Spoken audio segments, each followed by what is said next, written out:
o Luz Câmera Acai de hoje está especial. Trouxemos aqui a doutora Melissa. Imponente, É né? muito sobrenome, basta esse, já é conhecida. Hoje aqui a Dama de Vermelho, linda como sempre. Obrigada, Né? Zé. Que bom te receber, Melissa, para a gente bater um bate-papo hoje na área jurídica, né? Que também é um empreendedorismo, né? Não Sim, deixa não de é? ser. A Imagina. gestão dentro de um escritório de advocacia tem uma rotina muito semelhante à de um empresário. Imagina você conhecer tudo, é tanto livro, de que eu jamais seria advogado. Porque é muita coisa para ler, não é? E atualização, que não para nunca, né, Melissa? Essa é a grande questão, né? O que você precisa fazer é ler, é se atualizar, tá sempre antenado. Agora com o chat GPT, então... Nossa, vai embora. Vai embora. E assim, você sempre quis ser, né? Advogada, né? Desde pequena. Pois é, na verdade a gente quando jovem é meio burro, né? A gente tenta lutar contra a força da natureza e tal, mas isso eu tenho isso muito veemente em mim mesmo, sou de uma família de advogados. Por isso, né? E tem filho que não gosta de continuar na carreira, quer mudar de carreira. Eu confesso que pensei em ser aeromoça, pensei em fazer algumas outras coisas, mas no final o chamado ficou ali, eu tenho uma personalidade muito parecida com a do meu pai e eu tenho uma facilidade de falar, e isso acabou ia me levar para um lado, ou comunicação, ou no caso da advocacia, e acabou o chamado e o legado de meu pai acabou sendo mais forte. Então, aí você se formou aqui próximo, né? Sim, eu sou da região, sou nascida... Sim. Eu falo que deu tempo de chegar em Santos, mas eu falo que eu minto de vez em quando, falo que eu nasci em Itanhaém, mas porque eu tenho um orgulho absurdo de Itanhaém. Mas eu nasci em Santos, morei aqui em Itanhaém a vida inteira e na fase de formação acabei passando na Universidade Metropolitana de Santos, na Unimes, e me formei lá. E desde 99 tenho a minha OAB e advogando, sempre advoguei. E aqui na cidade mesmo, né? Aqui na cidade. Olha, eu tenho uma experiência muito interessante. Durante um período da minha vida, eu tive experiência de empresária 2 vezes. Empreendeu? Eu empreendi também no comércio. Eu tinha uma franquia de perfumes, chamada Adega Perfumada, adorava, era apaixonada por isso. E aí, anos depois, eu tive um bar chamado Beach Bar lá no Iate. Na época o Lido era o Comodoro e ele fez um convite, a gente conversando para reativar, e foi um verão maravilhoso. Mas aí chega uma hora, passa o verão, né? A gente sonho de verão. Sonho de verão, pesadelo às vezes.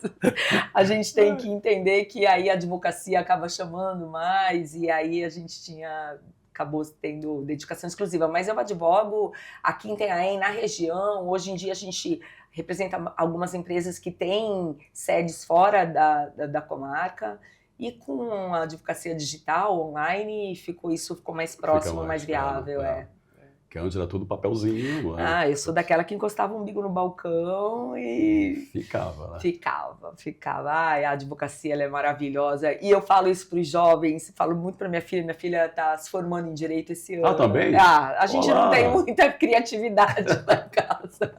Todo mundo é advogado. O DNA meu ficou. Veio e ficou.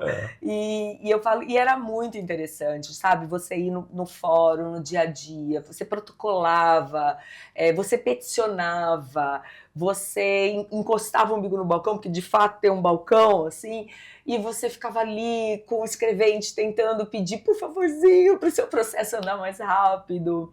Enfim, essa experiência faz com que as histórias aconteçam, né? Eu tenho um fato muito engraçado. Uma vez eu fui para o Rio de Janeiro fazer um acordo num processo de alimentos. Aí pegamos o voo aqui na sexta-feira, uma ponte aérea, que a gente não é besta nem nada, para já aproveitar o final de semana no Rio. Quando eu cheguei no Fórum do Rio de Janeiro, primeiro assim, o carioca, ele só começa depois do meio-dia, e a gente paulistano, 6 horas da manhã já tá produzindo, né? Cheguei na porta do fórum, achei que tava greve, de tanta gente que tava na porta, mas não, tava fechado mesmo, porque ia abrir meio-dia.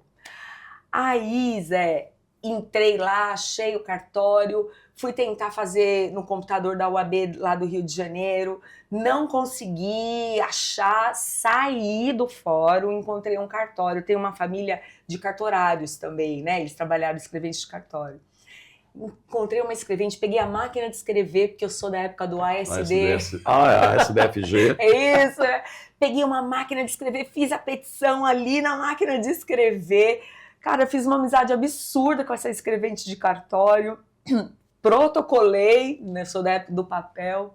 No final, ela foi uma experiência que a gente vê de vida. Ela abriu a gaveta, passou um perfume na mão e falou assim: adorei te conhecer, aqui eu termino os meus negócios assim. E estendeu a mão para mim, antigamente o povo não cuspia.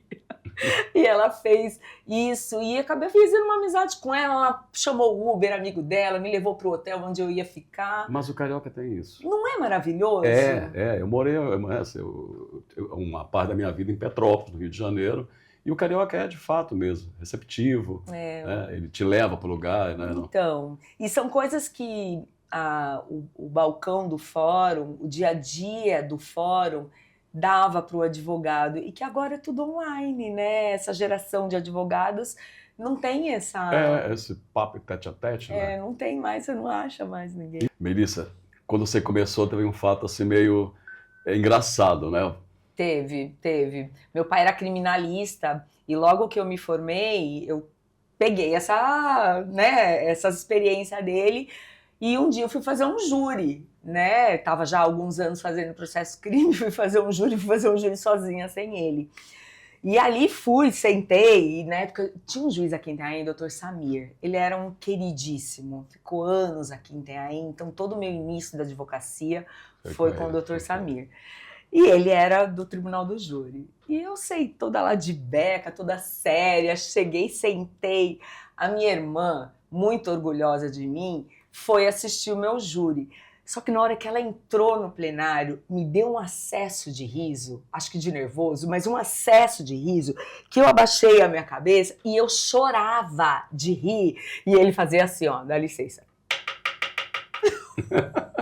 E a minha irmã no plenário, rolando de dar risada, e eu rolando de dar risada aqui. E ele, assim, muito amigo, porque a gente trabalhou durante muitos anos juntos, mas foi, assim, uma situação até eu voltar a centralizar. E a advocacia te proporciona isso. Pois é, né? E assim, então, esse novo modelo digital tira também isso, né? Tirou muito. Muitos colegas meus falaram que gostaram dessa mudança. Eu acho que a advocacia perdeu demais com isso, porque você sabe, assim, o que a gente está fazendo aqui... olhar. Né? Olhar, você faz uma leitura da expressão corporal, da testemunha. Isso, assim, eu já perguntei a amigos que moram nos Estados Unidos, é diferente lá o júri, né? É diferente. Aquilo de lá, pessoas da comunidade, não sei o que, tudo é diferente mesmo, né? O que tem... a parte processual é bem diferente, mas culturalmente é muito diferente, né? A gente... tudo é um teatro. O júri é um grande teatro.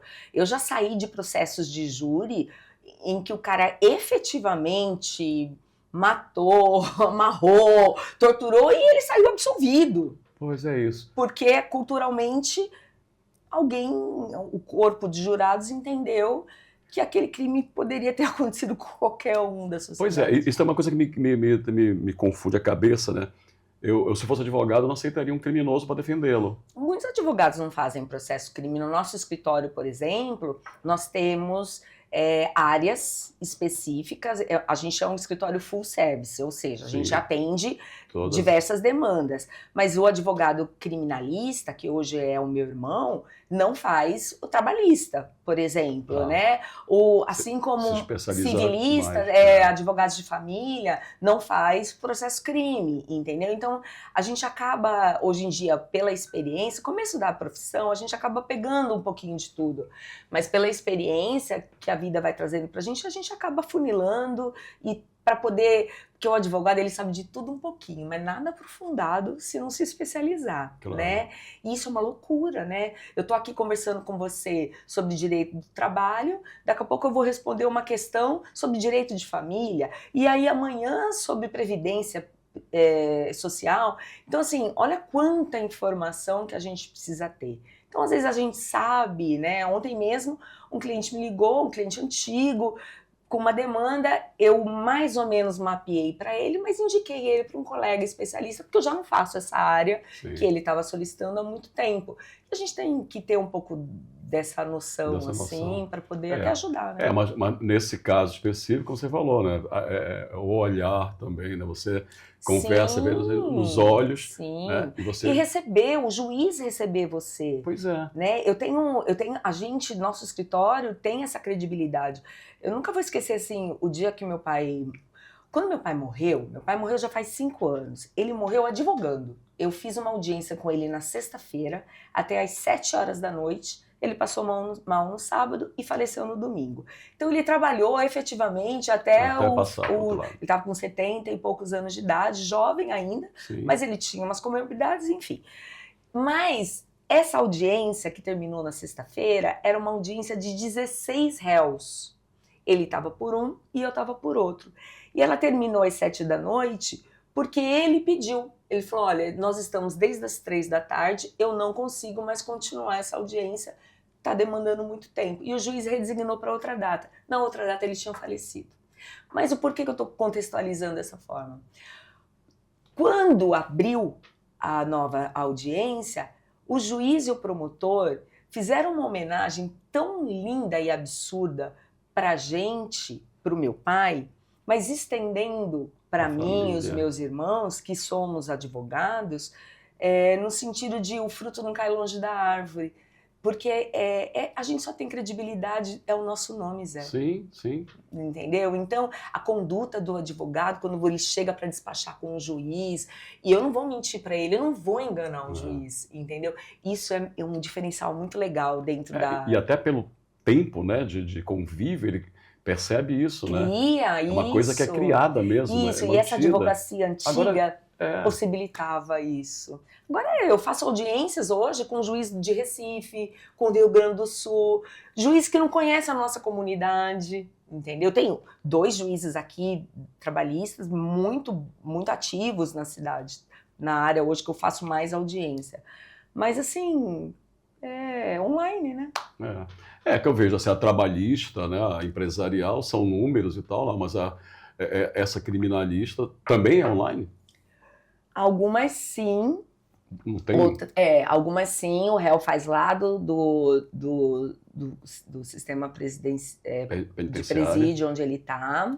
E algumas que tem que ser o júri, por exemplo. Eu percebo que vai se tirando essa coisa humana, não é? Em tudo. Acho que em todas as áreas a gente está sentindo isso, né? Eu, como uma advogada antiga que sou, senti bastante.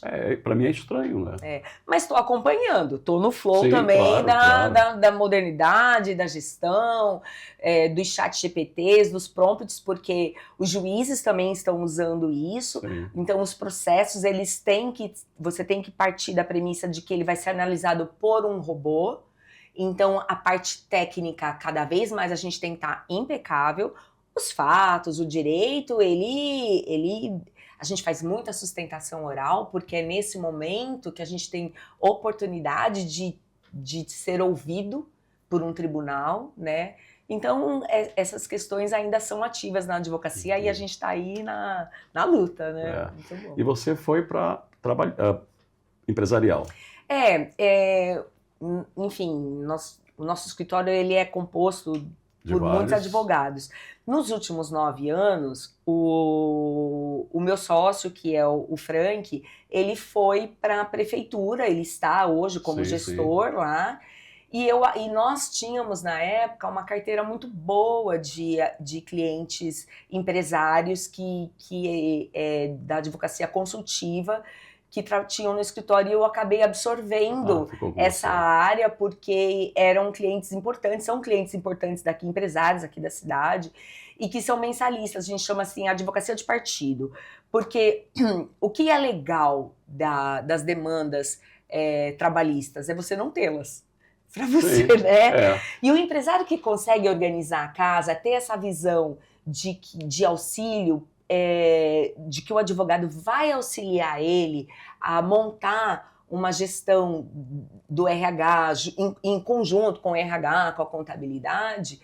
Então a gente consegue minimizar demais os danos de uma eventual reclamação trabalhista. Por quê? Porque a gente consegue esclarecer. Olha só, Zé, o ano passado eu fui procurada por um empresário porque eu promovi uma ação contra ele de um ex-funcionário. Fizemos um acordo e ele veio me procurar para tirar alguns esclarecimentos ali do que estava acontecendo na empresa dele. Era uma empresa super jovem, mas já tinha sofrido 4 reclamações trabalhistas. Aí eu falei para ele assim, então vamos lá, você não acha que você pode estar fazendo alguma coisa errada na sua gestão para estar gerando essa reclamação trabalhista? E aí eu pontuei algumas questões com ele, que não vem ao caso agora, mas, por exemplo, uma questão extremamente simples, que às vezes você pode estar fazendo aí na sua empresa e não está sabendo. Toda categoria de trabalho existe uma convenção coletiva de trabalho, Sim, certo? sim. Você trabalha no comércio, você tem a convenção coletiva de trabalho. Comércio. Isso. E ali ela tem um piso salarial, certo? Sim, que categoria. Você tem que cumprir, porque se você não cumprir, você está sujeito a pagar a diferença salarial, porque é uma regra, é indiscutível. O que ele fazia? Ele não pagava o piso da categoria, mas dava um bônus, um extra por comissão de venda. Que hora que você somava o valor que ele pagava e mais essa comissão, dava o piso da categoria. E aí eu falei para ele assim, por que você está correndo esse risco? Você está pagando o correto, só que você está fazendo da forma incorreta. Então são pequenos ajustes que uma consultoria jurídica pode te dar que te livra lá na frente de um passivo absurdo. Aí eu penso assim, isso não seria a função do contador também? Zé, eu acho que também tem muito gestor que é um pouco indisciplinado. Sim, com certeza. Com certeza, porque a própria legislação permitia isso. Nós estamos passando uma série de ajustes, de arroxo na realidade, né? Muito difícil. Mas quando você está falando isso, eu talvez acho que o contador deveria falar isso também. Eu acho que ele fala, eu acho que a opção no final é sempre do empresário. É sempre do empresário. Se ele não falou, foi um erro. Contador, mas eu não faço. Eu não faço. Eu vou correr o risco. Eu vou correr o risco. Eu tenho clientes que eu sento e falo, olha, se você fizer dessa forma, pode ser que aconteça isso. Aí ele faz a análise de riscos dele. Aí ele fala assim, por exemplo, as colônias de férias daqui de Itanhaém, as colônias de férias não, nós trabalhamos aqui em Itanhaém com sazonal, né? Sim. Dezembro, janeiro e fevereiro. E aí, o que você vai fazer se você coloca no seu quadro de funcionários aquele número de pessoas que você precisa? Não consegue. Você não consegue. Não consegue. Sim, aí você mostra para o seu cliente o risco. E tem a maioria falando, não, tudo bem, então eu vou preferir correr o risco, porque eu não vou ter condições de registrar esse número de funcionários que eu preciso tal. Aí a gente dá a alternativa. Então vamos fazer o seguinte, dentro do errado, vamos fazer um contrato de trabalho específico, vamos partir para as horas certas, vamos fazer os pagamentos e cumprir os recibos, colher os recibos corretamente, porque se lá na frente esse funcionário, com o direito que ele tem, vir a reclamar o registro em carteira, alguma coisa, algum benefício ou algum direito que não foi contemplado, você minimizou o seu risco, né? O seu impacto financeiro. Melissa, pois já que estamos numa cidade litorânea e tocamos nesse assunto, isso é um grande problema, não é? Como uma empresa que é sazonal consegue se manter? Porque às vezes assim, não é que nem a formiguinha lá que guarda, não é? A gente vai lá atrás, né? Guardou, né? no verão, para no inverno usar. Você lembra da Dona Riva? Lembra da Dona Riva que tinha um quiosque lá no Cibratel? Um dos maiores quiosques que teve. Ela era minha cliente, eu adorava. Ela mudou pro Nordeste que ela falava isso. Ela falou assim, é insano você ficar 3 meses ganhando e dividir pelo restante do ano, né? E com todo esse passivo... Tá. Como fazer isso? Atualmente, existe uma série de medidas que você pode tomar, como, por exemplo, o contrato intermitente de trabalho, que permite que você faça convocações. Isso diminui bastante o impacto, embora você tenha que fazer o registro na carteira de trabalho, você tenha diversas regras, isso diminui consideravelmente a sua folha de pagamento, né? Existem os contratos de temporada, que você contrata por tempo determinado, algumas medidas que você pode sim. fazer, mas é uma arte mesmo, É uma arte, né? pois é. E a pessoa que às vezes vende alguma coisa, recebe um fundo de garantia, monta seu próprio negócio, não está preparado. A gente tem visto assim, Zé, antigamente todo mundo falava assim, a Justiça do Trabalho é muito paternalista, vai estar sempre pro lado do empregador. Mas de fato era. Era, mas eu vou te falar por quê. Porque o empresário também tinha uma cultura de abuso. Também. Entendeu? Hoje a gente vê gestores. A gente vê que a gestão, ela de fato está embutida no empresariado. Você acha que aqui à frente da CAI deve, e eu já vi vocês falando muito sobre gestão, dando curso sobre gestão, trazendo essa questão da gestão aqui para cá. Isso eu acho que mudou um pouco a visão do empresário, obviamente com o rigor da legislação, mas isso fez com que o empresário também equilibrasse essa conta. Então, quando isso está chegando na Justiça do Trabalho, ela não está tão paternalista. Ela já cobra mentiras do empregado. E você pega um juiz que vê, por exemplo, o empresário que tem a folha de ponto registrada da forma correta. Eu já peguei juízes pegando mentira do funcionário. Tipo assim, você sempre fazia, nunca pagava hora extra, sempre tinha que colocar o dedo e voltar a trabalhar. Nunca. Ele falou, aí o juiz falava assim, mas no dia tal, você saiu 10h30 da noite, então você fez o dedo certo. No dia tal, você não sei o que lá, no dia tal. Então, assim, pegou na mentira. Então, o juiz também está preparado já por isso para as empresas organizadas. As empresas organizadas, pelo menos as que eu represento, que a gente tenta arrumar a casa, quando chega uma defesa nossa, por exemplo, o juiz já olha com outros olhos, porque já sabe que, que a gente, aquela empresa tenta minimamente se organizar, né? Alguma coisa escapa, porque às vezes escapa. Sim. Tem jeito. Mas a relação você está fazendo, construindo, eu estou aqui imaginando, tem essa relação boa, o juiz confiar, né, no advogado, na empresa. Sim, né? E na empresa. Na empresa, porque o advogado ele só é um instrumento para ajudar o empresário a fazer a função. Claro, e o juiz, para julgar, ele tem que ter, né, o embasamento todo lá, para senão ele vai dizer, sendo bem juiz, né? Como é? Cabeça de juiz e fraldinha de neném. Aquela história. Às vezes a gente tem essas questões. Uma vez eu já tive caso também, né? A gente tem uma balada, por exemplo, tem um monte de funcionário também de fim de semana e sempre arranja um jeito, né? Aí você fica ali, 2 vezes só, 3 já garante, mesmo com 2 ele consegue. Uma rotatividade, né? Você tem que ver a assiduidade. Tem uma equipe enorme e faça essas rotatividades, porque você vai fazendo. E aqui tem serviço para isso. Então o empresário hoje não é só simplesmente abrir o seu negócio. Agora é difícil também as microempresas, né? Como essa carga toda, porque é um custo. É um custo, né? Essa parte contábil, ela é difícil, tudo é custo, né? Agora a gente tem o MEI, que a gente estava falando sobre o MEI, que é uma outra forma dessa relação de trabalho.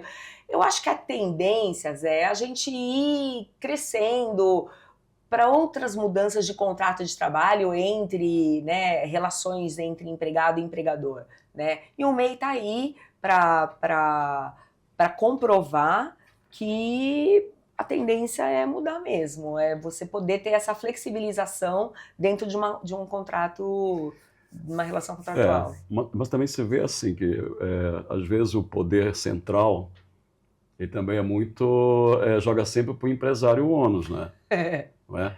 Nós agora nessas mudanças todas que estão rolando aí, não é? NR1. Essa? NR1 é uma coisa difícil de fazer. Você deu uma palestra aqui na CAI, mas eu falei assim, caramba, como assim? É algo psicológico, é algo subjetivo, sei lá.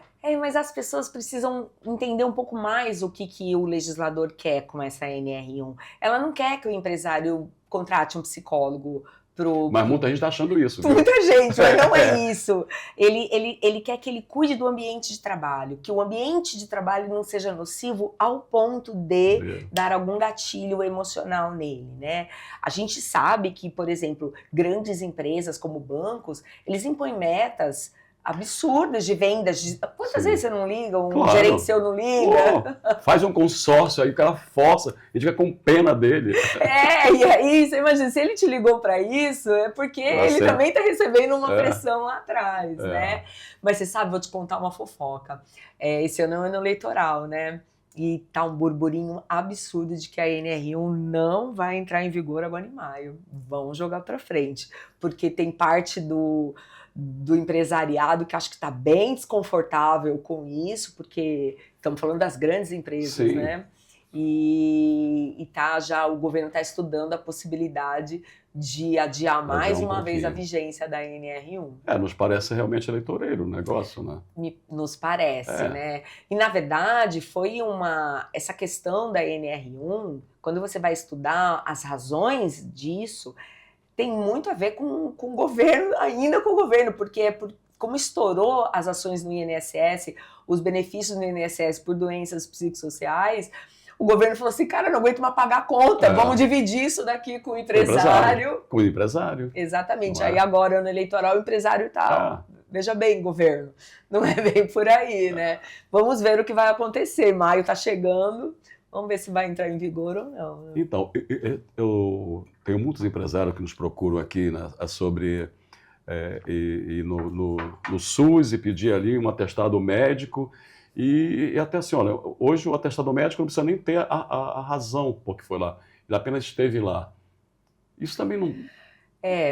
Zé, isso é uma coisa bem ingrata. Eu já questionei atestado médico judicialmente, em reclamações trabalhistas que a gente apresentou à defesa e tal, mas a gente ainda é um universo que a gente fica bastante ainda à disposição e ainda vulnerável ao emissor, né? Andou circulando que não precisava mais da assinatura, que não é bem assim. Existem algumas regras que foram mudadas, mas a formalização ela ainda é necessária, sobretudo em razão pro RH ali, para não ter os descontos e tal. O que a gente tem visto agora, por exemplo, acabou de mudar o artigo 2º, um artigo da CLT, que determina, por exemplo, que o empresário faça concomitantemente as campanhas do governo de vacinação, de prevenção de câncer de mama, de HPV, por exemplo, que ele tenha que fazer também divulgar dentro da sua empresa. E isso é importante, isso não é uma instrução, houve uma mudança no artigo da lei mesmo, da CLT, tornando obrigatório para o empresário não basta colocar um quadro de aviso, não. É como se fosse uma campanha também dentro da empresa de prevenção a algumas doenças. Pois é. Assim, na primeira vista, dá a impressão que é mais uma coisa imposta. Mas tem um lado social bom também. Tem um lado saúde também, né? A gente está num governo que trabalha bastante com essa parte social, né? Pois Algumas coisas a gente acha que é abuso mesmo, enfim, não questionando questões políticas e tal, mas assim, eu acho que é uma mudança, é um paradigma, uma mudança de paradigma mesmo, de visão. Eu me lembro muito assim, falar, que assim, colocar tudo isso para o empregado, né, condições de trabalho e tal, acho legal. Só que de volta sempre aumentando o imposto. Aí eu me lembro da Margaret Thatcher, lá na Inglaterra, que ela dizia, o dinheiro não é do governo, o dinheiro são os impostos, então você não vai criar regras aumentando o imposto. Você está prejudicando toda uma cadeia, não é isso? Sim. Sabe? Então, sei lá, eu era fã daquela mulher, entendeu? Ela era trabalhista, né? Defendia o trabalhador, mas ao mesmo tempo, assim, você não pode assim ser... Com olho no empresariado. Com olho no empresariado. De quem sustenta. Que sustenta, ali, né? não é? Quer dizer, eu também acho assim, tem empresário assim, porque eu emprego um monte de gente, assim, como justificar alguma coisa, assim, se você não tiver empregado, você não vai ter movimento. Você não vai ter... é uma via de mão dupla. Tem que ter um carinho também, não é? Que o cara teve ali um it a mais de conseguir construir uma empresa, não é? Como também já tive empresário assim, na minha época ninguém me ajudou, não sei o quê, e o cara... Ele se torna uma pessoa também, sabe, sem sem muito carinho e sem atenção. Eu digo, caramba, você lembra que era difícil? Como foi difícil chegar ali? Então Zé, trate bem. 80% ou mais das reclamações trabalhistas não vêm ou não são motivadas por ausências de direito. É de relacionamento. É uma rusga ali na relação entre as partes. Porque se a relação é boa, ainda que tenha alguma coisa que ficou de fora, ou, sabe, o empregado não entra com a reclamação trabalhista. Todas as ações, eu posso falar para você, todas as ações, ou a grande maioria delas que eu peguei para fazer a defesa, eu perguntava o que aconteceu aqui? E tinha ou um encarregado um pouco mais bruto na tratativa, ou uma relação realmente de abuso no reconhecimento de algum direito, olhar o outro, às vezes. E não estou falando isso para fazer fora daquilo que a legislação determina. Sim, mas o empresário não tem que ser assistente social, não é isso. Mas é urbanidade. Não é? É urbanidade. Isso ajuda muito a não ter reclamação trabalhista. Não, e eu tenho experiência também. Eu tenho experiência, assim, eu tinha uma sociedade com meu irmão e eu sempre tratei com muito carinho. Para mim, vira minha família. Não tem jeito, é meu jeito. Não é? Nunca neguei nenhum direito, mas o meu irmão era extremamente grosseiro. Tá? E às vezes a pessoa entrava nos dias, cara, mas você está me prejudicando. Zé, eu te adoro, mas o teu irmão, mas é nossa empresa. Sabe? Caramba, é dinheiro que você quer? Pronto, a gente entra num acordo. Sabe? Fazia as continhas lá, não sei o quê, até dava mais, arredondava tanto. Assim, por que você vai para a justiça? Vou te dar o que você quer. A pessoa tá magoada. Não, mas eu vou porque ele fez isso. Eu falei, mas eu tô junto. E pior que ele não vai, eu que vou lá. Eu vou te encontrar lá, te amando e brincando com você. É horrível. É horrível a situação.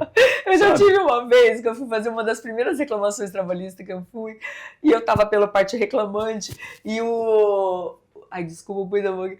O empresário, o empregador, era a mulher, ela chegou com um disco que tava uma dedicatória que o funcionário tinha. Ela magoadíssima, porque ela estava sofrendo aquela reclamação trabalhista. Falou, mas a gente se adorava, como assim, né? Mas é sobre isso mesmo. Tem muita coisa envolvida. Muita. E a minha primeira reclamação foi nesse nível. Foi? Foi. Eu tinha uma indústria de roupa, né? Lá em Petrópolis, na época, tinha... E a minha melhor costureira, ela vivia no fundo da casa da cunhada e tinha aquelas intrigas de família, não sei o quê. Eu digo, Neuza, até lembro o nome dela agora. Neuza, sabe, olha lá, você ganha bem, não sei o quê. E se eu pegar, comprar todo o material de construção, teu marido está na prefeitura e não consegue um terreninho, estava numa época que a prefeitura estava dando terreno e tal. E ela conseguiu. Eu te ajudo. Como? Senta aqui. Você ganha X, eu vou te adiantar tudo em material de construção. A gente somou, dava 8 meses de trabalho. Né? E pronto, ela adorou, virei, nossa, ajudei a construir a casa da mulher, da família, me convidavam para tudo. Você acredita que, assim, 2 meses depois, ela começou a ficar com raiva de mim, porque ela não recebia nada. Sim, mas foi uma época de inflação. Eu fui lá, comprei todo o tijolo, cimento, areia, conduíte, tudo aquilo. Eu sou técnico em edificação, eu conhecido. Ela montou a casa dela, eu estava terminando lá a casa dela, e com raiva de mim. Aí chegou no final, nem queria assim, teu filho nunca mais vai brincar? Filho de patrão não brinca com filho de empregado. Neuza, que é isso? Eu pensei, negócio, tá, tudo bem, saiu. O último dia que eu trabalhar, eu disse, você não quer ir embora? Não, eu vou cumprir o papel. Eu não gosto de dever nada a ninguém.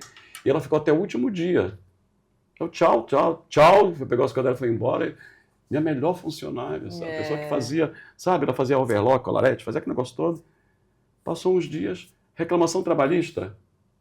Eu falei, não acredito. Juro, eu chorei. É sofrível mesmo. Eu chorei de fato, porque eu gostava dela, do marido dela, dos filhos dela, a mãe dela, maior carinho, fazia bolinho pra mim. É que às vezes a pessoa só quer isso, né? A gente tem mais. Não, faz aquilo. De fato é. Assim. Mas é um universo que acontece muito, é nessa proporção. E eu acho que o caminho, às vezes o rigor da lei, o rigor da lei, é só para fazer o ajuste, sabe? Concordo. É só para fazer o ajuste, sabe? Quando tem que ser muito duro, mas é só para dar um equilíbrio, porque há um tempo atrás esse equilíbrio não existia. Há realmente uma desproporção. A gente também não pode esquecer, Zé, que eu, você, somos pessoas privilegiadas de ter tido a oportunidade de estudar, de ter consciência cognitiva para entender a dinâmica das coisas. Mas a gente tem uma grande parcela da população brasileira que não tem, né? São pessoas que passam fome mesmo, ou passam muitas necessidades. Vivem com um salário mínimo, né? Que às vezes a gente gasta em uma fim de semana, Então, assim, esses rigores, eles existem para pessoas que abusam desse tipo de pessoas, né? Que tem essas limitações. Então, acho que é importante mesmo ter ajustes legais, regras, instruções, e cada um vai fazendo a sua parte e a gente virar uma nação equilibrada, né? Com direitos e tal.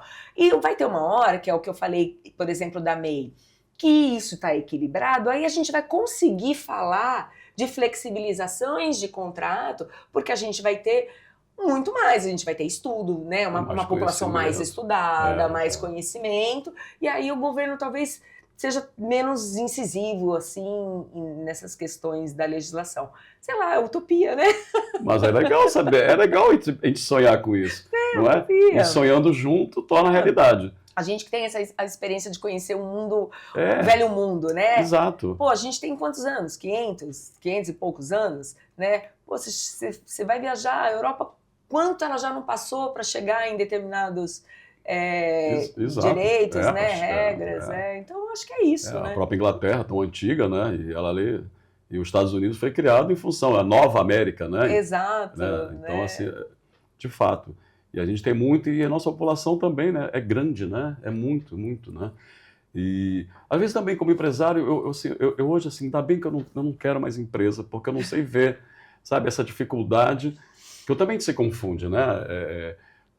A necessidade de tratá-lo, né, de uma forma diferente, como família, e depois acaba tendo esse problema, porque é como um filho ingrato, né? Veja. Mas olha, Zé, eu acho que quanto mais você se aproxima do correto, menos problema você vai ter em relação a isso. A gente precisa entender também os dois lados, entendeu? Sim. E vai fazendo, né? Ou vai sentando, vai dialogando. É muita gente na orelha também, do outro, enfim. Mas não desista, eu acho tão lindo, eu sou tão apaixonada pelo empreendedorismo, às vezes eu tenho acompanhado ultimamente algumas pessoas bem atuantes aqui na CAI, tenho amigas, né, fiz amigas, e a Patrícia, que é diretora de vocês aqui. Sim, ela presidente do CEMEC, Conselho da Mulher Empreendedora. Incrível o trabalho que ela, a Andréia, as meninas estão fazendo, né? A Priscila, todas as outras. É muito legal. E são mulheres à frente desse legado, desse empreendedorismo. E tantos outros. Quando eu vejo a feira de vocês aqui, Feira do Empreendedorismo, dos microempreendedores, são pessoas que acreditam, né, sim. numa mudança real. Então, acho legal, acho válido. E se consultem, entendeu? Tentem ter conhecimento, trazer conhecimento. Às vezes a gente pega demandas no escritório de pessoas que fecharam contratos absurdos, tipo assim, deram 50 mil reais, 60 mil reais, e não consultaram um advogado antes, na compra de terreno, que a gente faz bastante. A gente também tem a parte de regularização de uso capião, reintegração, né? Lá. Às vezes eu faço uma demanda e eu falava assim, meu Deus, mas como que você deu a sua economia de vida nisso daqui?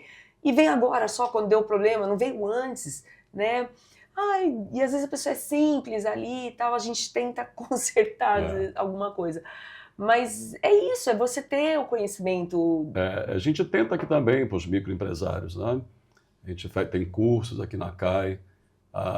Nessas reuniões também, quantas vezes a pessoa está ali desesperada, não sabendo, né? Está quase fechando. E numa consultoria você vai dar uma arrumadinha e você vai em frente. Olha que lindo, né? Muito legal. É importante demais o que vocês fazem. E uma coisa fazem. Importante também, aprendi assim, quando você monta um negócio até fácil, né? Montar um negócio artesanal. Aí você vai e vende para a família, para os amigos e tal. Aí você vai abrir o seu negócio, abrir uma loja.